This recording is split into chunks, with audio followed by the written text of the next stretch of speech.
அனைவருக்கும் வணக்கம். நான் புதுசாக யூடியூப் சேனல் ஸ்டார்ட் பண்ணியிருக்கேன். நம்மளோட வீடியோ என்ன மாதிரி அப்படின்னு பார்த்தீங்கன்னா, நம்மளோட ஸ்பிரிச்சுவல் புக்ஸ் அது ரீடிங் அந்த மாதிரியான வீடியோ தான் இது.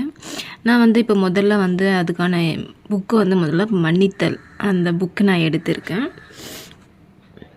டிபிஎம் அவங்களோட புக்கு இது.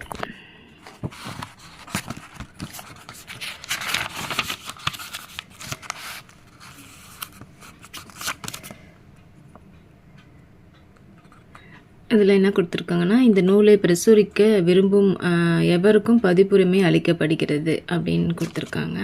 இதில் அட்ரஸ் கூட இருக்குது. சப்போஸ் உங்களுக்கு புக் எதுனா வேணும்னா நீங்கள் அந்த அட்ரஸ் கூட நீங்கள் காண்டாக்ட் பண்ணி வாங்கிக்கலாம்.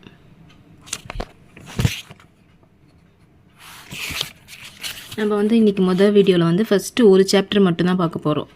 அதுக்கடுத்து நான் ஒரு சாப்டரை அப்லோட் பண்ணும்போது சேர்த்து ஃபுல்லாக ஒரு புக்காக நான் அப்லோட் பண்ணுறேன்.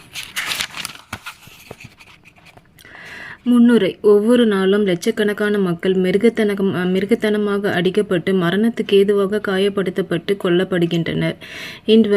இன்று போராயுதங்கள் அபிவிருத்தி செய்ய கோடிக்கணக்கான பணம் செலவிடப்படுகையில் பட்டினியால் வாடும் திரள் கூட்டமான மக்கள் உயிருடன் பாதுகாப்பதற்கோ அவ்வளவு பெரும் தொகை செலவிடப்படுவதில்லை. லட்சக்கணக்கான மக்களை ஒரு சில வினாடிகளில் கொல்லக்கூடிய அணு ஆயுதங்களையும் லேசர் கருவிகளையும் மனிதன் கண்டுபிடித்திருக்கின்றான்.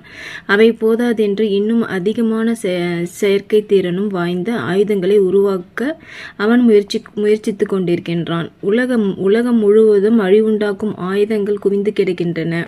இப்போது மனிதன் அவைகளை விண்வெளியிலும் வைத்து கொண்டிருக்கின்றான். இந்த சிறிய கிரகத்தில் தற்போது குறைந்தபட்சம் 40 யுத்தங்களாவது நடைபெற்று கொண்டிருக்கின்றன என்று கணிக்கப்பட்டிருக்கின்றது. ஒவ்வொரு நிமிடமும் ஒரு வெடிகுண்டு எங்கேயோ பறந்து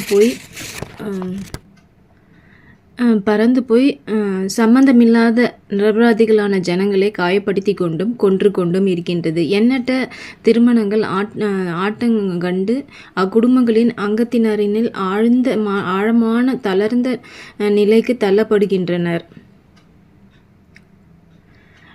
வேறு சிலரோ தற்கொலை செய்து கொள்கின்றனர். நாகரிகமான உலகம் என்று அழைக்கப்படுகின்ற இந்த உலகம் இதற்கு முன் ஒருபோதும் இல்லாத வண்ணம் அநாகரிகமுள்ளதாய் மாறி இருக்கின்றது. இவை எல்லாவற்றிற்கும் காரணமாக அவற்றின் அடித்தளத்தில் மறைந்திருப்பது தான் என்ன? மனிதன் தன்னுடைய அயலானை முழு இருதயத்துடன் மன்னிக்க இன்னும் கற்றுக்கொள்ளாதிருப்பதே.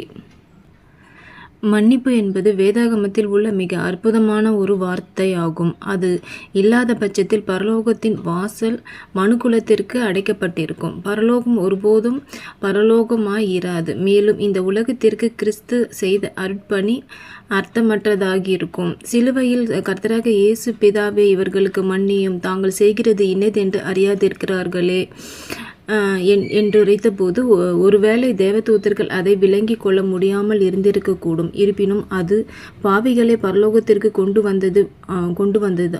மன்னித்தல் என்பது இயற்கைக்கு மேற்பட்ட ஒன்றாகும். ஏனெனில் அது இருளை வெளிச்சமாகவும் குழப்பத்தை சமாதானமாகவும் பயத்தை விசுவாசமாகவும் துக்கத்தை சந்தோஷமாகவும் நம்பிக்கை இழந்த நிலையில் நம்பிக்கையுள்ளதாகவும் பகையை அன்பாகவும் வியாதியை ஆரோக்கியமாகவும் பலவீனத்தை பலனாகவும் ஒரு பாவியை பரிசுத்தமானாகவும் நரகத்தை பரலோகமாகவும் மாற்றுகிறது. மன்னிப்பு என்றால் என்ன? ஆக்ஸ்போர்டு அகராதியில் மன்னிப்பு என்ற வார்த்தைக்கு விட்டுவிடுதல், கடனை திருப்பி செலுத்தும்படி கேட்காமல் விட்டுவிடுதல், குற்றம் புரிந்த ஒரு நபருக்கு இறங்கி அவனை தண்டிக்காமல் விடுதல் என்று விளக்கம் கொடுக்கப்பட்டிருக்கிறது. ஆனால் இப்பதத்துக்கு தேவன் தரும் அர்த்தம் இதை காட்டிலும் அதிகமாக மனக்கண்களை பிரகாசிக்க செய்வதாய் இருக்கிறது. மெய்யான மன்னிப்பு என்றால் தவறிழைத்தவள் மேல் உள்ள எந்த ஒரு பழிவாங்கும் எண்ணத்தையும் மனப்பான்மையும் அடியோடு அழித்து விடுதல், புண்பட்ட மனதின் காயங்களை அனைத்தையும் குணமாக்குதல், அவரிடத்தில் திரும்பவும் அன்பு